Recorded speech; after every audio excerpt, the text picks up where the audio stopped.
দুনিয়ার ব্যাপারে বুঝেন, আরো দেখেন, আরো ভাবেন, একজন একজন করে ভাবেন।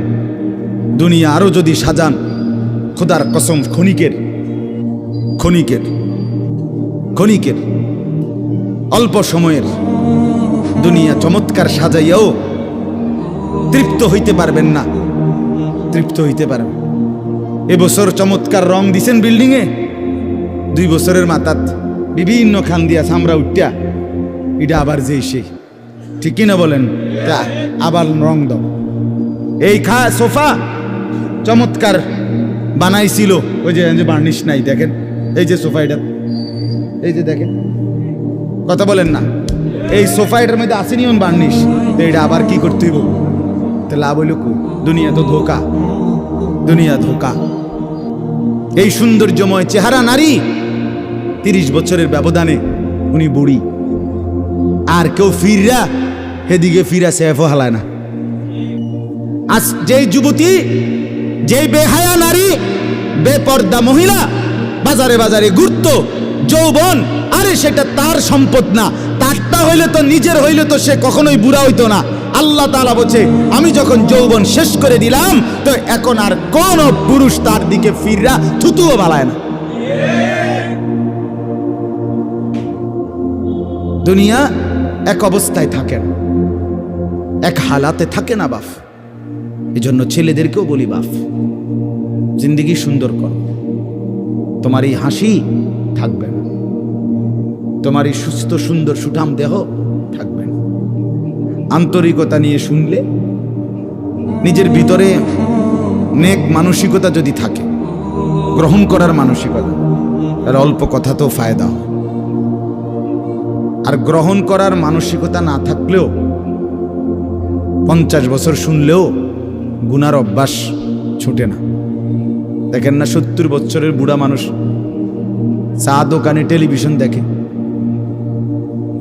তাহলে এত বড় বুড়ো মানুষ, মুরব্বী, উনি এখনো যদি বিড়ি খায়, সিগারেট খায়, এখনো যদি চা দোকানে টেলিভিশন দেখে, তো ওনার এই মন্দ অভ্যাস, বদ অভ্যাস কত বছর পরে ছুটবে? উনি আরো কয়শো বছর বাঁচলে গিয়া বুঝবে এটা গুনাহ। আর ওনার আর মেয়াদ আছে কি? এই জন্য বললাম, আপনি খবর নিলে দেখবেন 30 বছর মসজিদে আসা যাওয়া করে ঠিকই, কিন্তু যথাযথ আন্তরিকতা, দিলের মধ্যে আখেরাতের কোনো মানসিকতাই নাই,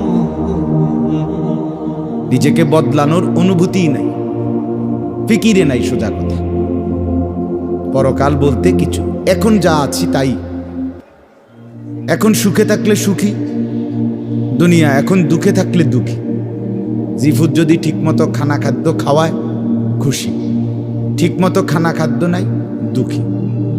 এই মানে দুনিয়া পেলে খুশি, দুনিয়া না পেলে দুঃখী।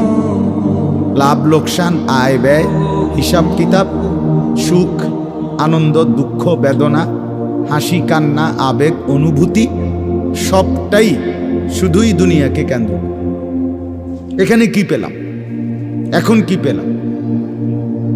এখন কি পেলাম?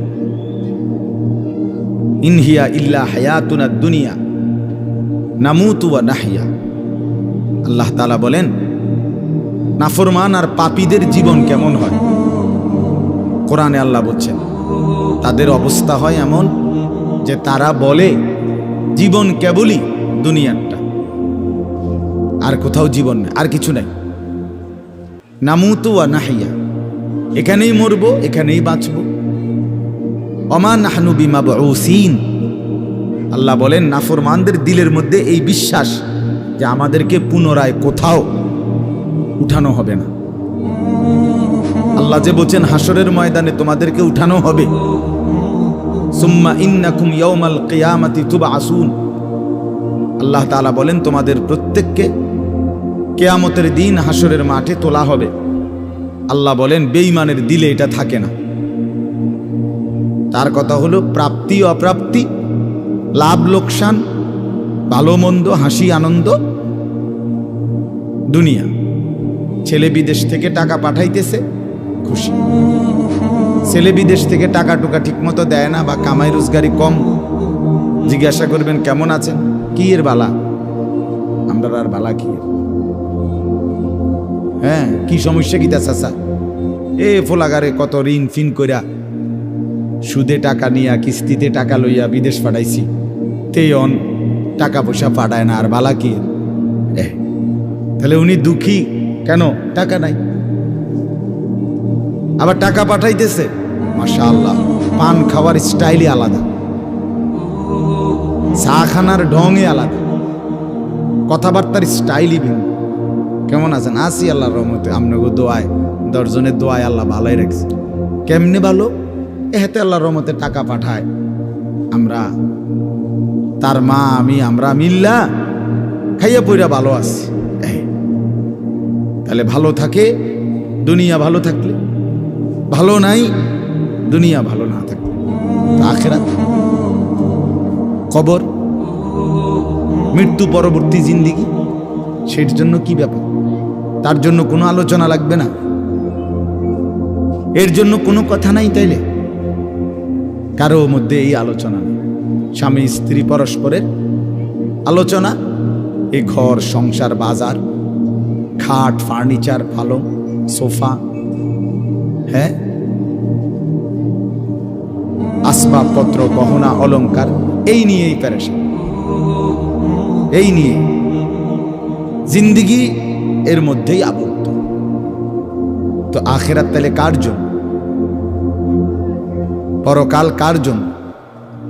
আমরা মুসলমান, আমরাই যদি পরকাল না চিনি, না বুঝি, আমাদের উচ্চারণে, আমাদের অনুভূতিতে, আমাদের আচরণে, আমাদের কথাবার্তা উঠা বসার মধ্যেই যদি পরকালের কোনো নমুনা দেখা না যায়, তো হিন্দু বৌদ্ধদের মধ্যেই দেখা যাবে। কথা উত্তর দেন। কবর হাসর আখেরাতের চিহ্ন ভেসে ওঠার কথা চালচলনে মুসলমানদের মধ্যে না কাফেরদের মধ্যে? মুসলমানদের মধ্যে। কথা তো ছিলই। আল্লাহর প্রিয় বান্দারা, অসংখ্য আল্লাহর নেক বান্দাদের জীবনে আছে, রাত্রিতে ঘুমাইতেন না। জিজ্ঞেস করতে, কেন ঘুমান? বলছে জাহান্নামের ভয় ঘুমাতে দেয়, কবরের ভয় ঘুমাইতে দেয়। হযরত আবু বকর সিদ্দিক রাদিয়াল্লাহু তাআলা আনহুর মতো সাহাবী আফসুস করে বলতেন, হায়, আমি যদি একটা গাছের পাতা হতাম, আমাকে যদি একটা চতুষ্পদ জন্তু, গরু কিংবা ছাগল, সেই পাতাটা যদি খেয়ে ফেলত, অর্থাৎ আমি যদি মানুষ না হতাম, অথচ কি পরিমাণ আমলের অধিকারী ছিল। হযরত ওমর রাদিয়াল্লাহু তাআলা আনহুর চেহারা, কপালের দুই পাশ থেকে লম্বা অঝরে কান্নার কারণে দাগ পড়ে গেছিল।